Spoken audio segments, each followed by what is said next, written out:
یہ عموماً ہمارے یہاں مغالطہ پایا جاتا ہے۔ ہم ہر عمل کی توبہ استغفار میں تلاش کرتے ہیں،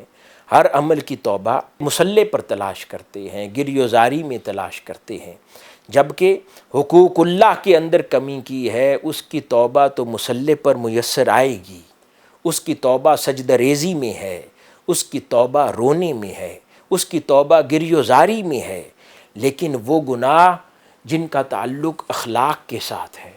وہ گناہ جن کا تعلق مخلوق کے ساتھ ہے، وہ گناہ جن کا تعلق مخلوق کے حقوق کے ساتھ ہے، اللہ پاک فرماتا ہے وہ میں ایسے معاف نہیں کروں گا،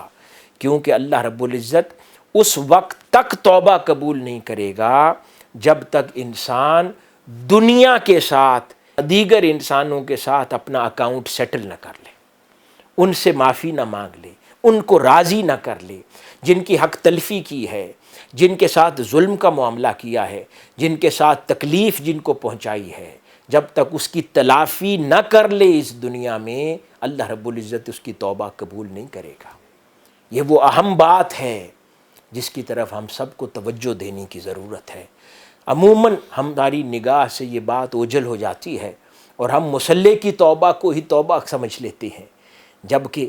کچھ توبہ تو رات کو مصلی پر ہوتی ہے جو آج کی رات ہے، اور کچھ توبہ ایسی ہے کہ جو مصلی پہ نہیں ملنی، وہ دن کی روشنی میں لوگوں سے معافی میں ملنی ہے، لوگوں کی رضا میں ہے،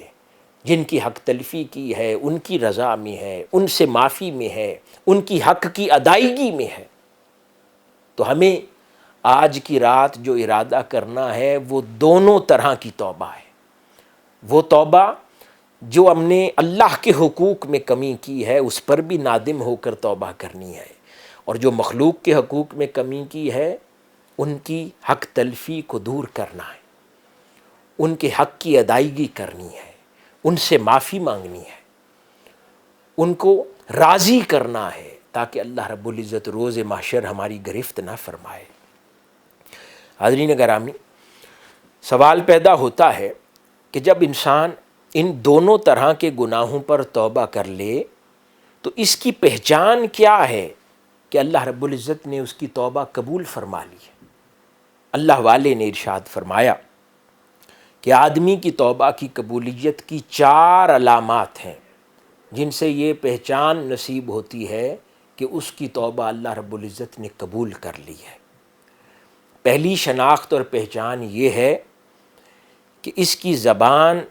اور گفتگو سے غیبت اور جھوٹ چلا جاتا ہے۔ یہ غور سے سنیں، جب ہم رات کو روتے ہیں، یعنی آج کی رات جو روئے گا، مناجات کرے گا، اس کے حضور دعا کرے گا، دن کی روشنی میں جن جن کے ساتھ زیادتی کی ہے، غصہ کیا ہے، گالی دی ہے، جھگڑا کیا ہے، حق تلفی کی ہے، ان سے معافی مانگے گا، انہیں راضی کرے گا۔ اس کے بعد کیا اس کی توبہ اللہ کے حضور قبول ہوئی یا نہیں ہوئی، اس کی پہچان یہ ہے کہ وہ شخص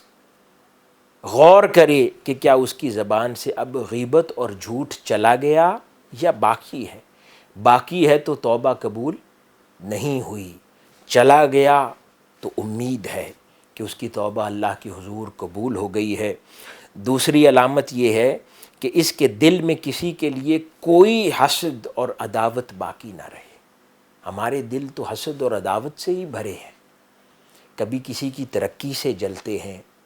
کبھی کسی کی خوشی سے جلتے ہیں، کبھی کسی کے مال سے جلتے ہیں، کبھی کسی کے بہتر گھر سے جلتے ہیں، کبھی کسی کی گاڑی سے جلتے ہیں، کبھی کسی کے بہتر تنظیمی عہدے سے جلتے ہیں، کبھی کسی کے زیادہ علم سے جلتے ہیں، کبھی کسی کی زیادہ پذیرائی سے جلتے ہیں۔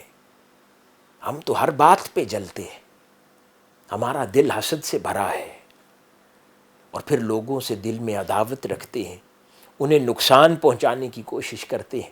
کوئی نہ کوئی سازش کرتے رہتے ہیں جس سے کسی کی شخصیت مجروح ہو، جس سے کسی کا نقصان ہو، جس سے کسی کا مذاق اڑایا جا سکے،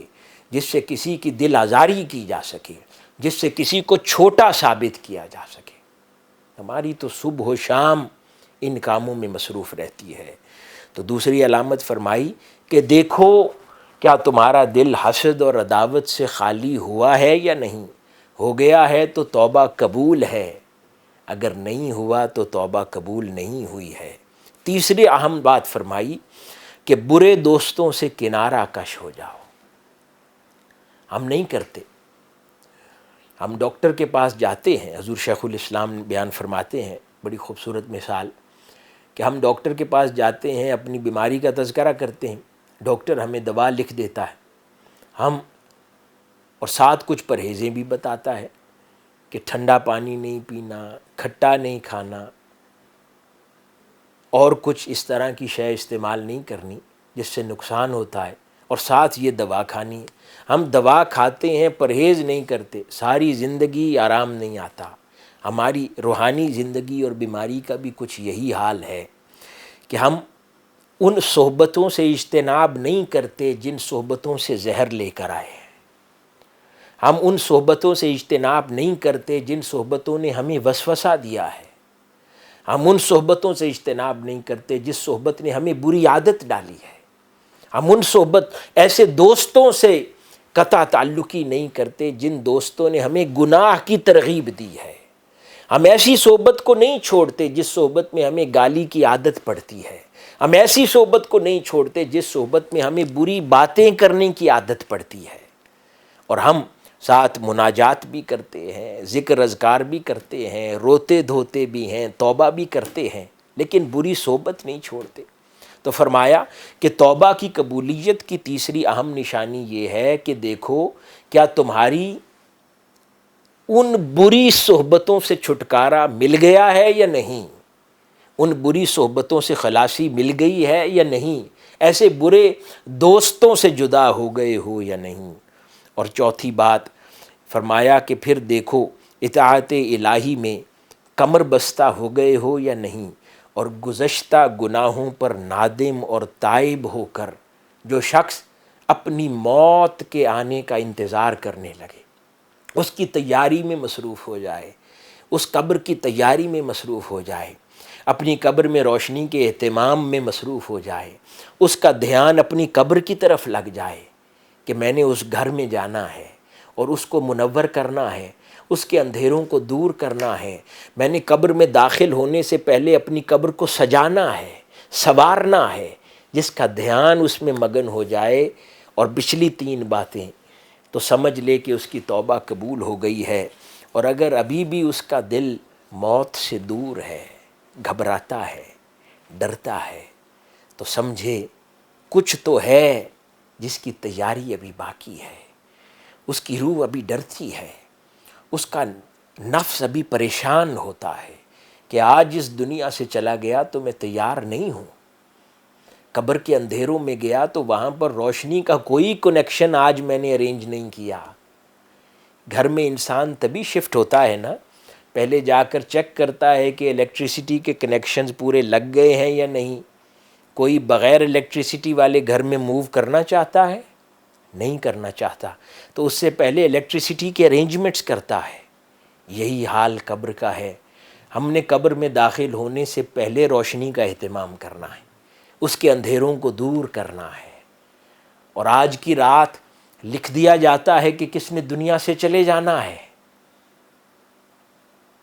جس دن خیال آ جائے، جس دن انسان توبہ کر لے، وہی سویرا ہے، وہیں سے ایک نئی زندگی کا آغاز ہے۔ تو وہ دن آج بھی ہو سکتا ہے، وہ رات آج کی ہو سکتی ہے کہ انسان اللہ کے حضور توبہ کر کے ایک نئی زندگی کا آغاز کر لے اور ان چاروں علامات کو اپنے اندر پیدا کر لے، تاکہ ہم بھی ان خوش نصیبوں میں ہو جائیں کہ جن کو آج توبہ کی نوید سنا دی جائے گی۔